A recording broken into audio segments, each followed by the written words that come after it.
Hello everyone, welcome back to my YouTube channel and आज के इस वीडियो में हम आगे के क्वेश्चंस जो हैं डिस्कस करेंगे।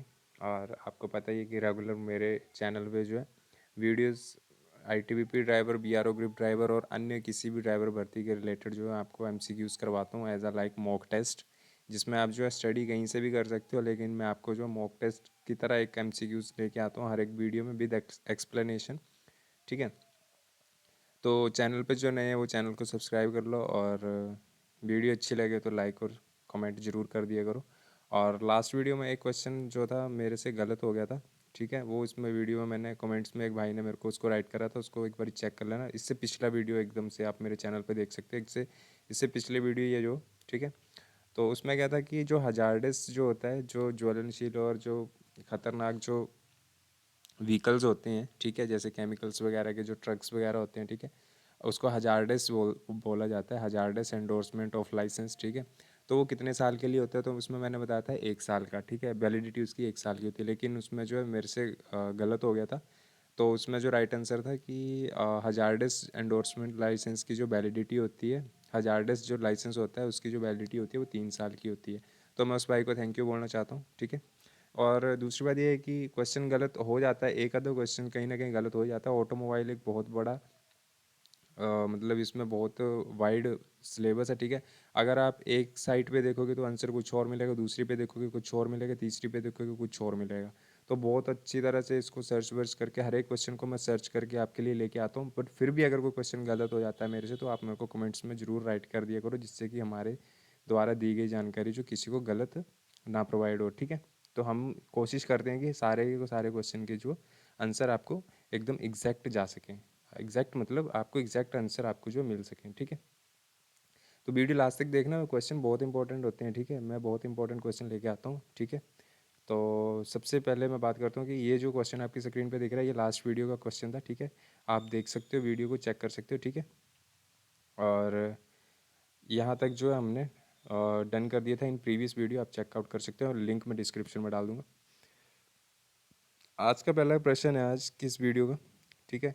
The traffic sign of cross road indicates the driver to, ठीक है, क्रॉस रोड का ट्रैफिक संकेत ड्राइवर को क्या दर्शाता है, ठीक है। ऑप्शन है आपका stop immediately, option number B है slow down and took the vehicles from side road, धीमे हो जाएं और साइड से आने वाले वाहनों को देखें, ऑप्शन नंबर सी है proceed at the same speed, समान गति से आगे बढ़े, ऑप्शन नंबर डी है ignore the sign if the road looks clear, ठीक है, संकेत को नज़रअंदाज करें यदि सड़क साफ दिखे, ठीक है।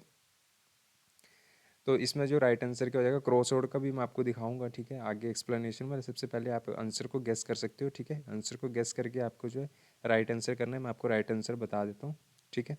ऑप्शन नंबर 20 का राइट आंसर होगा, ठीक है। अगर क्रॉस रोड का ट्रैफिक संकेत आपको दिखता है तो आपको जो है अपनी गाड़ी को जो है स्लो डाउन करना है and look for vehicle from side roads, धीमे हो जाएं और साइड से आने वाले वाहनों को देखें। अब इसका क्वेश्चन कैसे कैसे बनेंगे वो मैं आपको दिखाता हूँ, वीडियो को लास्ट तक देखा करो यार, क्वेश्चन आपके लिए बहुत इंपॉर्टेंट होते हैं। अगर एक भी क्वेश्चन आपको बाहर से मिल जाएगा तो मैं उसकी मतलब आपको गारंटी ले सकता हूँ कि आपको अगर 60 नंबर का आईटीबीपी में आ रहा है तो इसमें कम से कम 40 से 50 क्वेश्चन जो आपको मेरे करवाए हुए आएंगे। और ये मैं आपको गारंटी के साथ कह सकता हूँ क्योंकि मैंने जो है पेपर पास करे हुए हैं, आईटीबीपी का भी करा हुआ है मैंने और अदर स्टेट गवर्नमेंट्स के भी करे हुए हैं, ठीक है, दिल्ली पुलिस का भी करा था मैंने, ठीक है। तो बहुत सारे ऐसे पेपर जो मैंने ड्राइवर के पास करे हुए, ठीक है। तो ऐसे ही नहीं मैं हवा में उड़ा के मतलब वैसे तीर चला दिया और वीडियो बना दिया आपके लिए, ठीक है। क्वेश्चन जो इंपॉर्टेंट होते हैं मैं आपको वही लेके आता हूँ। तो इसका मैं आपको दिखा देता हूँ अभी। क्रॉस रोड अभी आपको जो है साइन आपको पेपर में जो है क्वेश्चन आपको ऐसे दिखेगा, ठीक है। मैक्सिमम ऐसे दिखता है कि आपको ऐसे साइन दिया होगा, ठीक है, आपको इसके बारे में बताना है कि इसका क्या, इस साइन का क्या नाम है, ठीक है। मतलब कि आपको क्वेश्चन ऐसे देगा what the in this figure what indicates the sign या रोड साइन जो भी है, ठीक है। तो इसका मतलब होता है क्रॉस रोड, इसीलिए मैंने आपको पिक्चर लगाई हुई है, ठीक है। ये सारी जो है हमने बात करनी है सिर्फ और सिर्फ क्रॉस रोड की, बाकी आप वैसे मैंने लगा दिया था। तो ये क्रॉस रोड है, ठीक है। अब यहाँ पे क्या है कि क्रॉस रोड ट्रैफिक संकेत ये बताता है कि सामने 4 रास्तों का चौराहा है, ड्राइवर को धीमे होकर दोनों ओर से आने वाले वाहनों को ध्यान रखना चाहिए और सुरक्षित तरीके से आगे बढ़ना चाहिए, ठीक है। अब क्रॉस रोड आपको एक ऐसा भी साइन दिख सकता है, ठीक है। अब ये क्रॉस रोड का आपको देख लो, ट्राइंगल में आपको क्रॉस दिख रहा है, ठीक है, इसको क्रॉस रोड बोला जाता है, ठीक है। और ये सर्कुलर में आपको क्रॉस दिख रहा है, उसका बैकग्राउंड आपका ब्लू दिख रहा है, तो इसका मतलब क्या है, नो पार्किंग और स्टैंडिंग। तो आपने परेशानियों ने, इसीलिए मैंने दोनों ऐड करे थे। एक क्रॉस रोड का ये होता है और ये होता है नो पार्किंग और मतलब no standing in the in between the road, ठीक है, या जो भी है था, या मतलब कि ये साइन जो है erected where the vehicle are prohibited to stop even even temporarily, ठीक है। यानी कि ये नो पार्किंग और स्टैंडिंग का है और ये क्रॉस रोड का है, तो आपको समझ आ गया होगा, ठीक है। तो क्वेश्चन जो आपको ज़रूरी नहीं है कि पिक्चर ही आपको आए, आपको ऐसे भी आ सकता है कि क्रॉस रोड ट्रैफिक संकेत ड्राइवर को क्या दर्शाता है, तो ऑप्शन नंबर बी आपका राइट आंसर होगा। कॉम्प्लिकेटेड होते हैं, आराम से पढ़ोगे, वीडियो को पॉज करके अगर आप खुद समझोगे, एक्सप्लेनेशन को समझोगे, तो आपको आराम से ये जो क्वेश्चन आपको ईजिली याद हो जाएंगे, ठीक है। नेक्स्ट क्वेश्चन की बात करते हैं। तो इस क्वेश्चन में आपको थोड़ा सा फिर मैं आपको बताना चाहूँगा कि थोड़ा सा बड़ा है, लेकिन क्वेश्चन काफ़ी इंपॉर्टेंट है ये भी, ठीक है। तो हिंदी और इंग्लिश में दोनों में करना पड़ता है, तो आपको पता है कि थोड़ा सा लेंथी हो जाता है, लेकिन क्वेश्चन पेपर में आपको ऐसे दिखने को मिलते ही मिलते हैं। तो आप उसको स्किप करोगे तो आपका जो है एग्ज़ाम भी स्किप हो जाएगा, फिर आप अगली तैयारी में लग जाना, ठीक है। तो कभी भी क्वेश्चन को इग्नोर मत किया करो, वीडियो को लास्ट तक देखा करो और क्वेश्चन को समझने की कोशिश किया करो। अगर मेरे बताए हुए या मेरे बताने से आपको समझ ना आए, तो आप एक आराम से वीडियो को पॉज करिए, ठीक है। और वीडियो को पॉज करने के बाद जो आप आराम से क्वेश्चन को पढ़िए, उसके बाद आप जो है ऑप्शंस को पढ़िए, ठीक है। हिंदी में नहीं आता है समझ, इंग्लिश में पढ़िए, इंग्लिश में नहीं आता है तो हिंदी में पढ़िए, ठीक है। उसके बाद जो आप राइट आंसर गेस करिए, ठीक है। देन आपको बताइए कि हम आंसर तो आपको बताते ही हैं। इतना तो आप कर ही सकते हो, मॉक टेस्ट यार, इतना तो आप कर ही सकते हो, है ना। तो यहाँ पे क्वेश्चन है कि why is the temperature of evaporator important during the operation of a vehicle's air conditioning system, ठीक है। वाहन के एयर कंडीशनिंग सिस्टम के संचालन के दौरान इवेपोरेटर का तापमान महत्वपूर्ण क्यों होता है, ठीक है। अब इसमें ऑप्शंस हैं आपके, ठीक है। आप ऑप्शन को गेस कर लो, ऑप्शन को पढ़ सकते हो पूरा प्रॉपरली, ऑप्शन को पढ़ सकते हो। वीडियो लंबा हो जाता है, इसीलिए मैं जो ऑप्शंस आपको पूरे नहीं दिखाता हूँ, आप वीडियो को पॉज करके ऑप्शंस को भी पढ़ो, आराम से इसको एग्जैक्टली आप गेस करो, ठीक है। आंसर मैं आपको बता देता हूँ, इसका राइट आंसर है ऑप्शन नंबर डी, इसका राइट आंसर होगा, ठीक है। The evaporated should not be so cold that frost could accumulate, ठीक है। यानी कि इवेपोरेटर इतना ठंडा नहीं होना चाहिए कि उस पर पाला जमने लगे, ठीक है। तो ये तो मैंने आपको क्वेश्चन और आंसर तो आपको मैंने बता दिया। अब इसके बारे में थोड़ा सा एक्सप्लेनेशन देखते हैं, क्योंकि ये क्वेश्चन आपके ऊपर ऊपर से निकल गया होगा। अब इसका एक्सप्लेनेशन जब थोड़ा सा हम मतलब देखेंगे, तो आपको थोड़ा सा और आपके दिमाग में बातें अच्छे से आ जाती हैं, ठीक है। तो इसमें क्या है, इवेपोरेटर जो होता है वाहन के एयर कंडीशनिंग सिस्टम का वह हिस्सा होता है, ठीक है। एयर कंडीशनिंग यानी कि एसी का हिस्सा होता है इवेपोरेटर, ठीक है, और आपके व्हीकल का।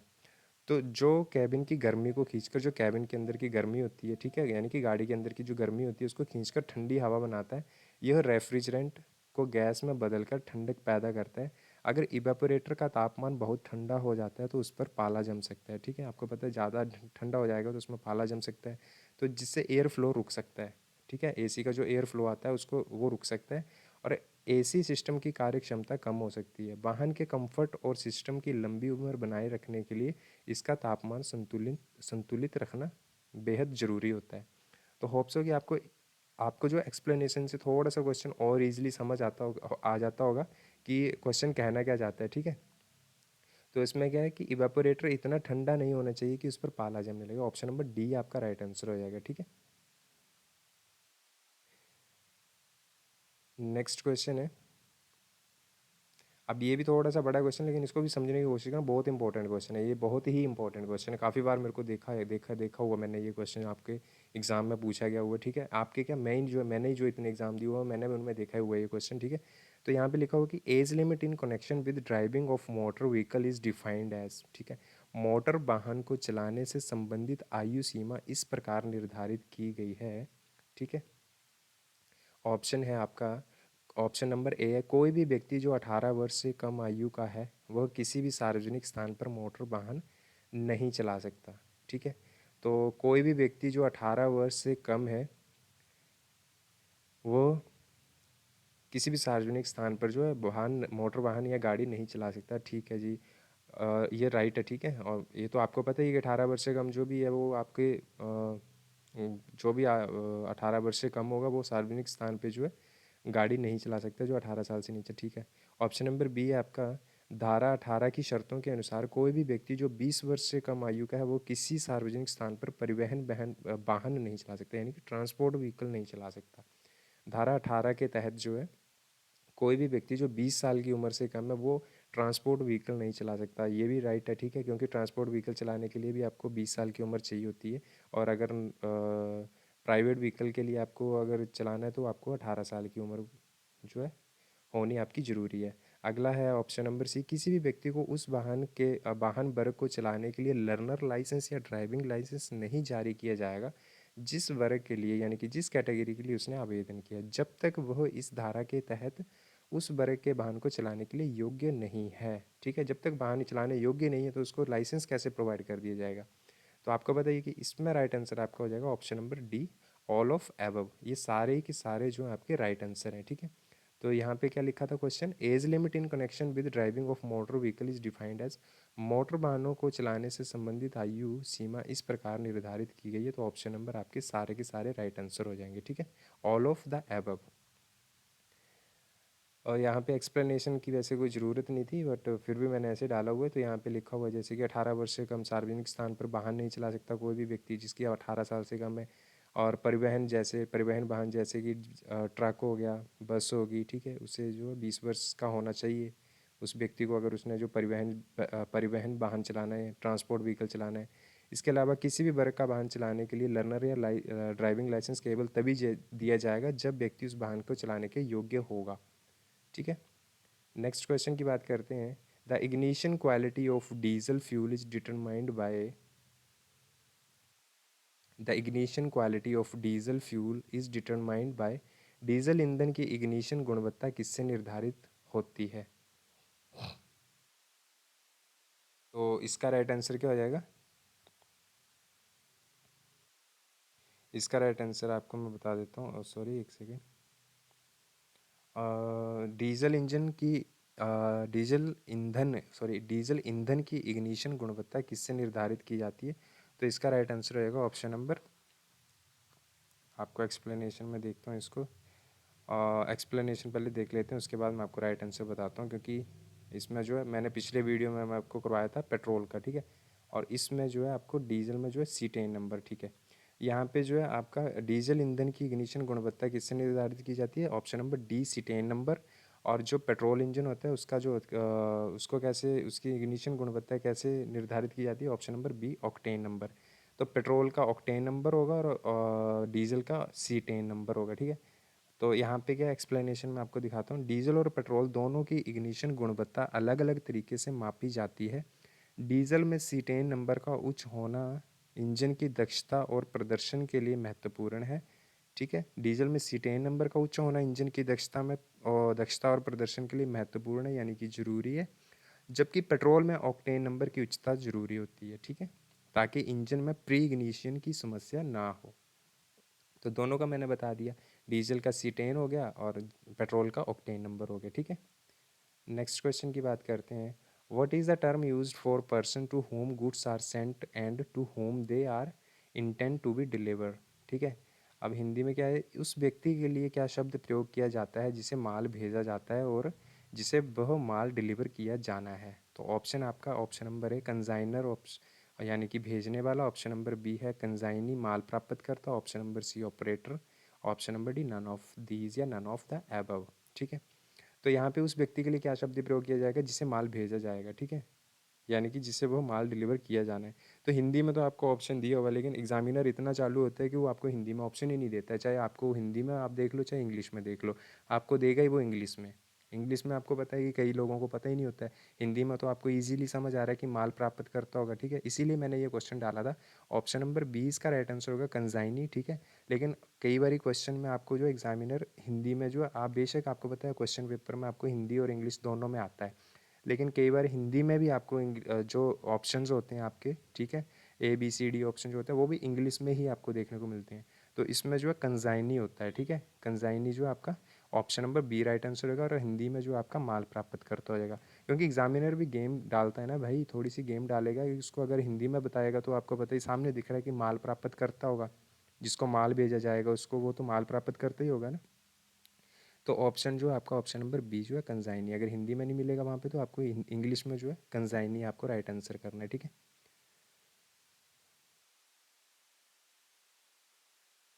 नेक्स्ट जो है CRRI इज सिचुएटेड एट, ठीक है, इसके बारे में भी आगे एक्सप्लेनेशन का वेट करिए करो थोड़ा बहुत, ठीक है।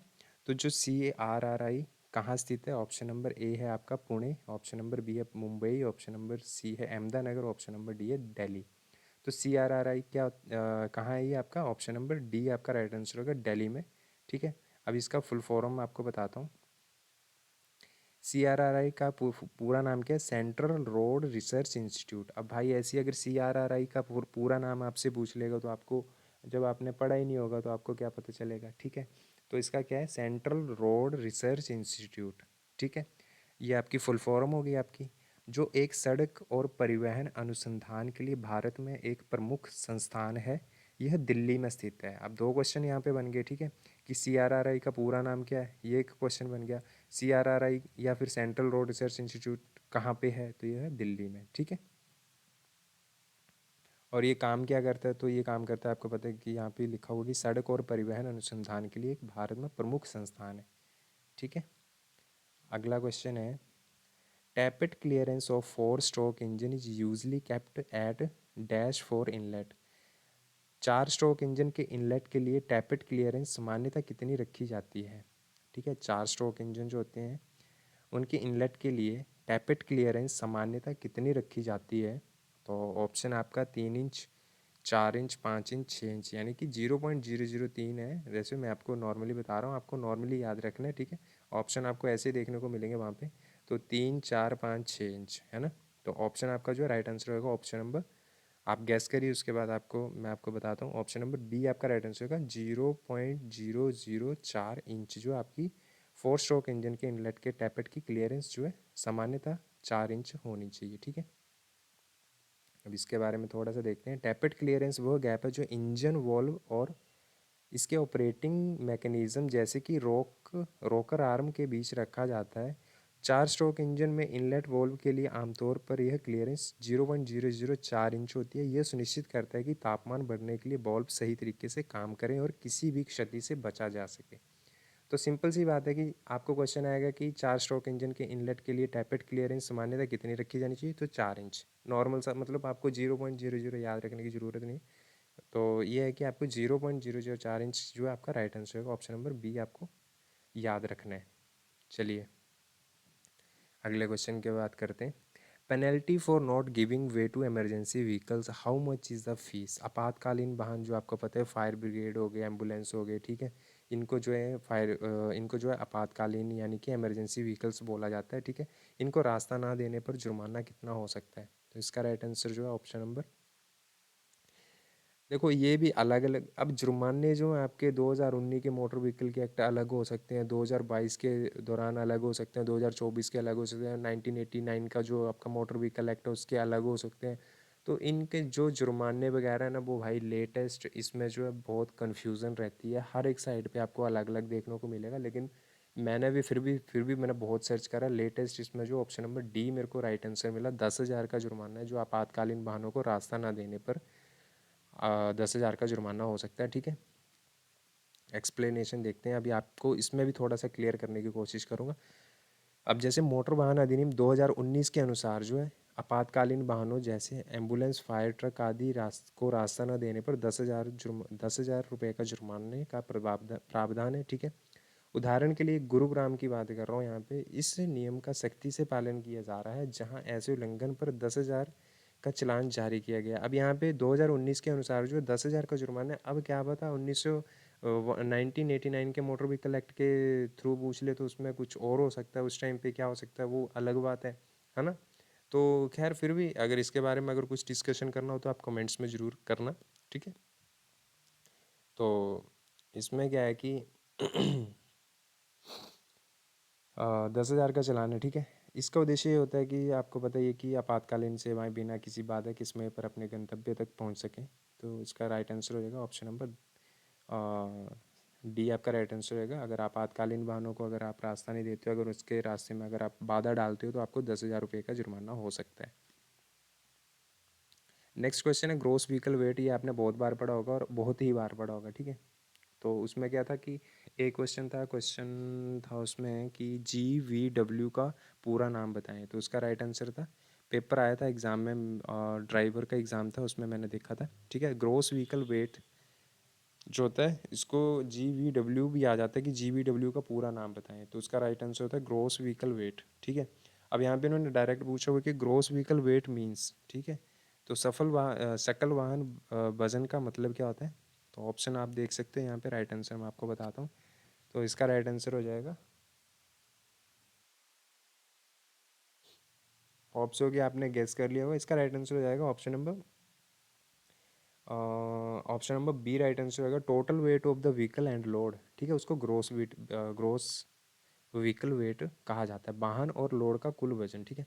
केवल वाहन द्वारा ढोया गया भार नहीं, ये गलत है आपका, केवल वाहन का चेसिस का वजन ये भी नहीं होगा, इनमें से कोई नहीं, ये भी नहीं। ऑप्शन नंबर बी आपका राइट आंसर होगा वाहन और लोड का कुल वजन,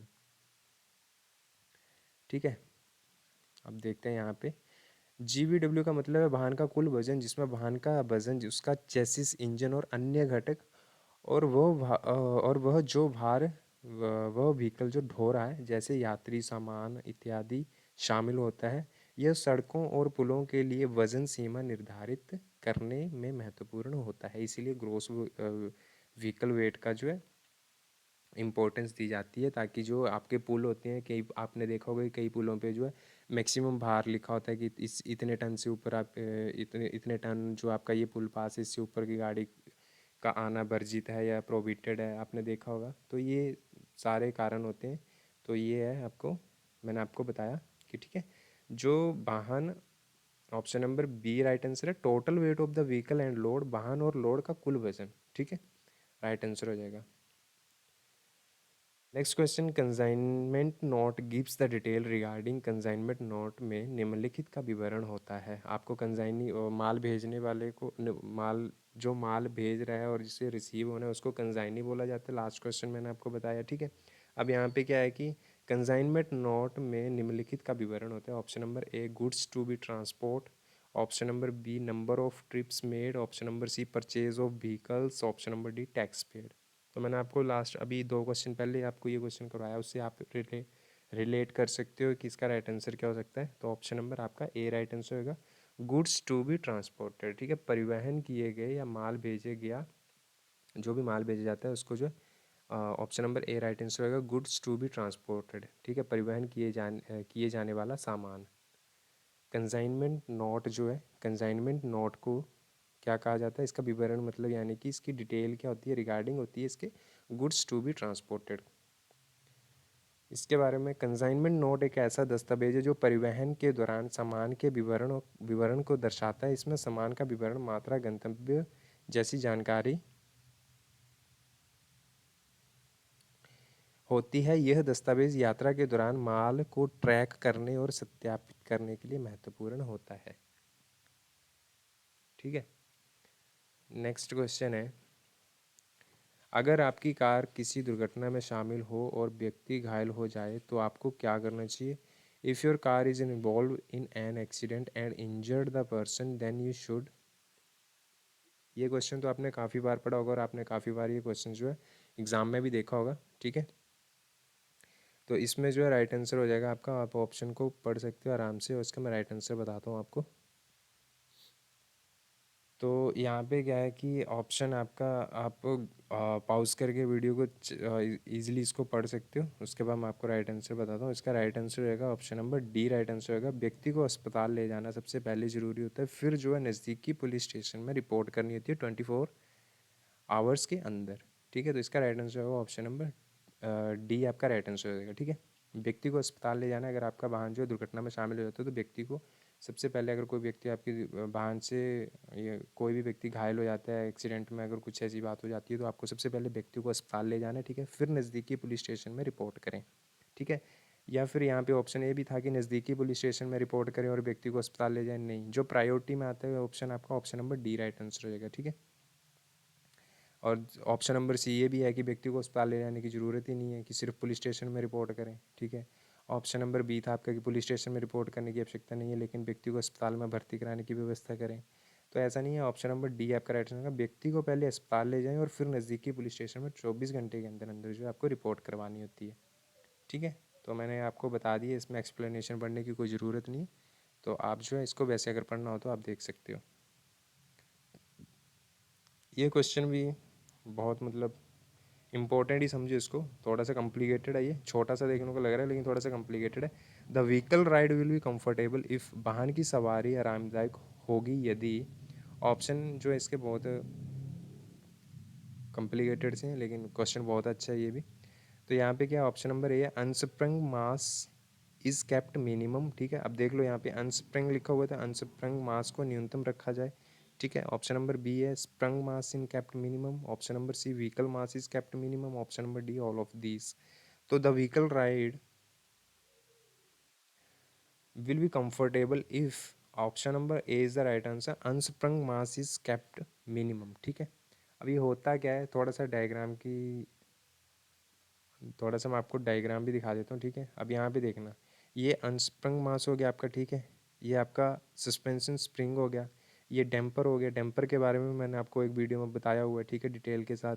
सस्पेंशन सिस्टम, सस्पेंशन स्प्रिंग के बारे में भी आपको दिखाया हुआ है। अब इसमें बात कर रहा हूँ मैं अनस्प्रिंग मास की। ठीक है, तो एक वाहन की इसका एक्सप्लेनेशन बताता हूँ मैं आपको, आप डायग्राम को चेक कर सकते हो। ठीक है, एक वाहन की सवारी आरामदायक तब होती है जब उसका अनस्प्रंग मास जैसे पहिए, टायर, एक्सल न्यूनतम हो, क्योंकि इससे सड़क की असमानताओं का प्रभाव कम होता है और सवारी स्मूथ होती है। ठीक है, इसके अलावा अनस्प्रंग मास जो होता है, वाहन का शरीर का न्यूनतम होना भी हैंडलिंग और आराम को बेहतर बनाता है।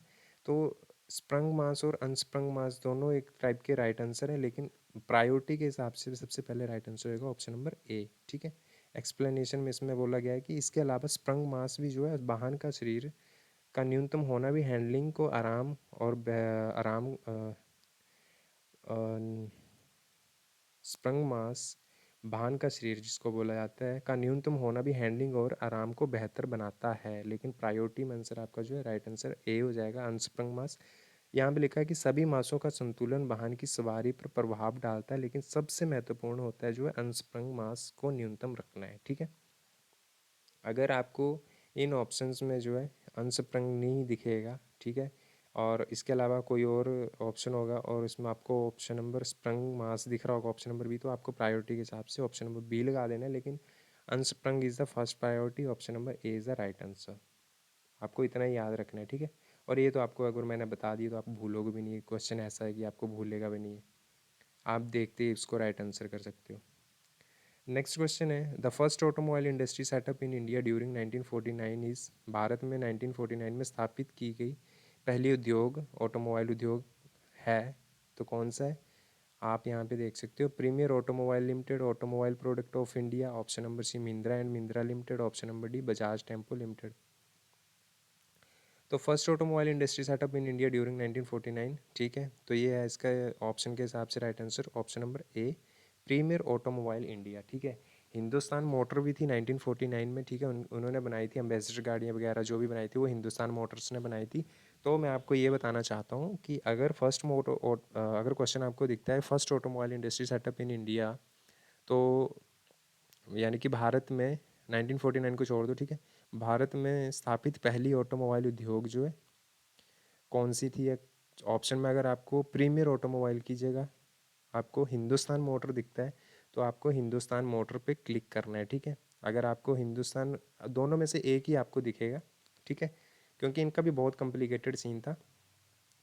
तो इसमें जो है इस क्वेश्चन के हिसाब से आपको ऑप्शन नंबर ए लगाना है। अगर आपको ए ऑप्शन नहीं दिखता है, ये वाला प्रीमियर ऑटोमोबाइल नहीं दिखता है, तो आपको जो है और हिंदुस्तान मोटर आपको वहाँ पे राइट आंसर, सॉरी वहाँ पे ऑप्शन दिया तो हिंदुस्तान मोटर जो आपको राइट आंसर करना है, दोनों हो सकते हैं। तो यहाँ पे लिखा है कि भारत में पहली ऑटोमोबाइल उद्योग प्रीमियर ऑटोमोबाइल ऑप्शन ए थी, जिसे 1944 में स्थापित किया गया था, लेकिन इसने अपने उत्पादन की शुरुआत जो है 1949 में की थी। यह कंपनी भारत में पहले बड़े पैमाने पर कार निर्माण करने वाली कंपनी में से एक थी। नेक्स्ट क्वेश्चन है, the main advantage of good clutch is, एक अच्छे क्लच का मुख्य लाभ क्या हो सकता है? ऑप्शन है good power transmission, option number B rapid engagement, option number C large size, option number D high inertia.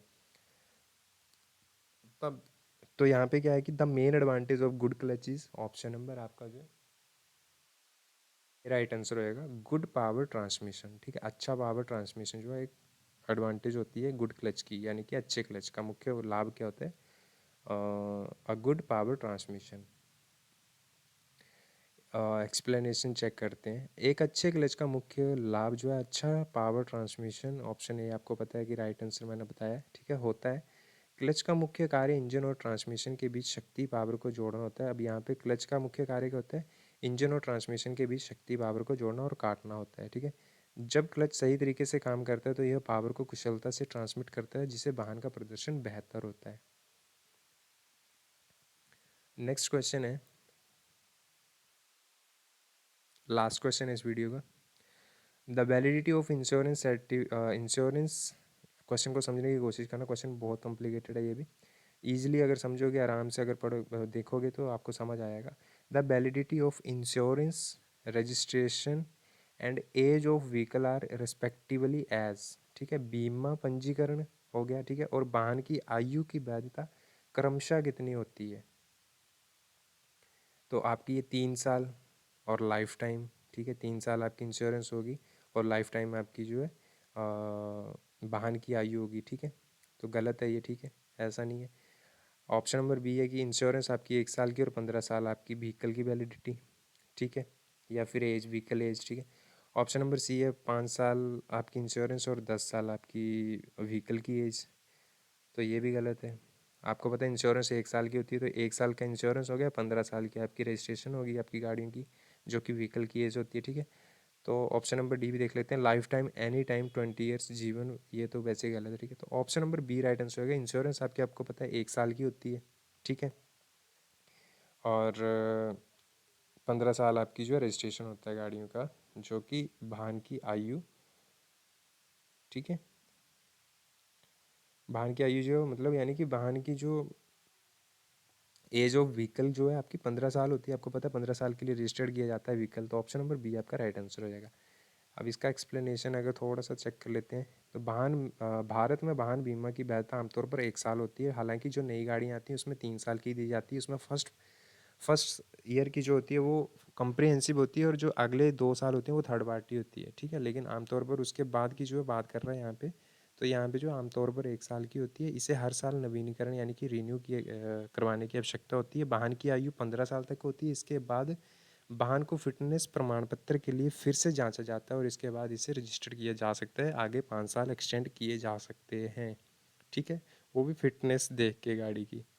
तो राइट आंसर आपका क्या हो गया, ऑप्शन नंबर बी जो है आपका राइट आंसर होगा। 1 साल आपकी इंश्योरेंस और 15 साल आपकी जो व्हीकल की एज हो सकती है। तो आज की इस वीडियो में इतने ही। आपको क्वेश्चंस कैसे लगे, अगर कोई क्वेश्चन आपको गलत लगता है, आपको किसी क्वेश्चन में त्रुटि पाई जाती है, तो आप कमेंट के माध्यम से ज़रूर बताने की कोशिश करें। क्वेश्चंस कैसे लगे आपको, आप कमेंट करके ज़रूर बताएं। मिलते हैं नेक्स्ट वीडियो में, तब तक के लिए थैंक यू। और आप वीडियो में अगर जो बंदा नया आया हुआ है आज मेरे चैनल पे, वो चैनल को सब्सक्राइब कर ले। ऐसे कंटेंट मैं आपके लिए जो है हमेशा डेली अपलोड करता हूँ, ठीक है। और आने वाले वीडियोज़ में भी बहुत ज़्यादा यहाँ पे देखो क्वेश्चन रेडी पड़े हैं यहाँ पे, ठीक है, आप देख सकते हैं यहाँ पे, ठीक है। तो वीडियो लंबा हो जाता है एक्सप्लेनेशन के चक्कर में, ताकि एक्सप्लेनेशन मैं इसलिए करवाता हूँ ताकि आपको जो क्वेश्चन और इजीली समझ आ सके, ठीक है। तो आज की इस वीडियो में इतना ही। मिलते हैं नेक्स्ट वीडियो में। चैनल को सब्सक्राइब जरूर कर लेना, ठीक है, और कमेंट्स जरूर कर दिया करो यार। तो मिलते हैं नेक्स्ट वीडियो में, तब तक के लिए थैंक यू, जय हिंद।